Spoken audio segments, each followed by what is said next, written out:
At so ayan, hi guys! Welcome back sa channel natin at ito na si Spoiler Chapter 1101. So ang dami na, pero ayan, ay bago nga tayo magsimula, kung bago ka pa lang sa channel natin ay huwag mo kalimutan mag-subscribe at pakipindot na rin sa notification bell para ma-update ka every time na meron tayong bagong upload. So yan lang naman po at ulit ay maraming salamat sa paghihintay. So huwag na natin patagalin pa, simulan na natin yan.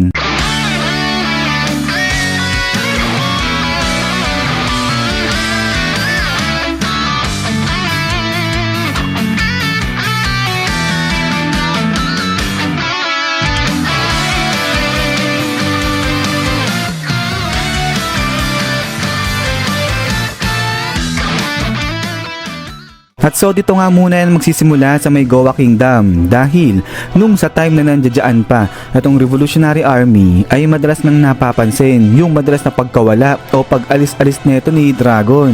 So kaya nga dahil dyan, etong si Kuma nung napunta siya dyan sa may Fuchsia Village at nung makita niya itong si Luffy habang pinapractice ni Luffy yung kanyang Devil Fruit, na pagtanto ni Kuma na itong si Luffy anak ni Dragon. So ang bagsik neto ni Kuma, na-conclude niya kagad na etong si Luffy anak ni Dragon. So hindi pa kasi nababanggit dito sa spoiler natin kung paano yan nalaman o nasabi ni Kuma. Kung nadatnan niya ba etong si Dragon dyan din sa may Fuchsia Village, tapos nakita niya lang na binabantayan ni Dragon sa malayo etong si Luffy. Kasi nga diba hindi naman alam ni Luffy na etong si Dragon nga yung tatay niya. But anyways ay ayan nga, ibig sabihin noon pa man din alam na ni Kuma na etong si Luffy anak ni Dragon.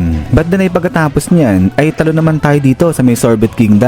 Dahil dito naman, etong si Queen Coney, narinig niya na etong si Alpha ay agent nga yan ng world government. So dahil dyan, ay nagplano nga siya, nag-devise siya ng plan kung paano itatakas etong si Bonnie naman. But then ay pagkatapos niyan, ay dito makikita nga na ginamit na ni Bonnie yung kanyang technique na kung tawagin ay distorted future at tinalo niya etong si Alpha ngayon dyan. So ang lupit na ito ni Bonnie, tumalo siya ng isang CP0 agent, bata pa lang siya. Pero yun nga ang nangyari dito, etong si Bonnie, inimagine niya na siya si Nika at ayan, nag-transform siya sa ganito na malaki. At ito nga yung technique niya na ginamit para talunin etong si Alpha. So sa mga nagtatanong kung eto na nga ba yung form ni Bonnie nung inimagine niya na siya si Nika, ay parang eto na yan guys. Kasi nga kung matatandaan ninyo etong panel na to na kung saan inatake ni Bonnie etong si Dr. Vegapunk, yung tawag dito ni Bonnie sa technique na to, yung parang bigla nga siyang lumaki, parang naging higante siya ganyan,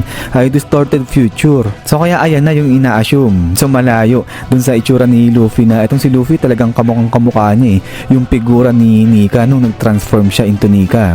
But then ay dito nga, bago tayo matapos, pag-usapan muna natin ng konti etong Devil Fruit ni Bonnie. So dito hindi ko kasi alam kung malulupitan ba ako o maguguluhan ako dito sa Devil Fruit ni Bonnie. Kasi nga diba, etong Devil Fruit ni Bonnie, ang ability niyan ay pwede nito na manipulahin yung edad ng user niyan, pati na rin ng mga ibang tao. Pero dito makikita natin na bigla nag-transform etong si Bonnie nung inimagine niya eto na kunyari siya si Nika ganyan. So although malayo yung itsura talaga ni Bonnie dito sa totoong itsura o figura ni Nika, pero bigla nga siyang lumaki ng ganito. So kaya nga ang tanong ngayon ng marami ng One Piece community natin dito ay hindi kaya dalawa yung ability ng Devil Fruit neto ni Bonnie, yung parang bukod dun sa kaya nito na manipulahin yung edad ng isang tao, ay kaya rin ito na baguhin pati yung body type mo. Kasi nga nakikita na etong si Bonnie, pabago-bago rin yung katawan niya. So maliban nga sa nababago niya yung edad niya.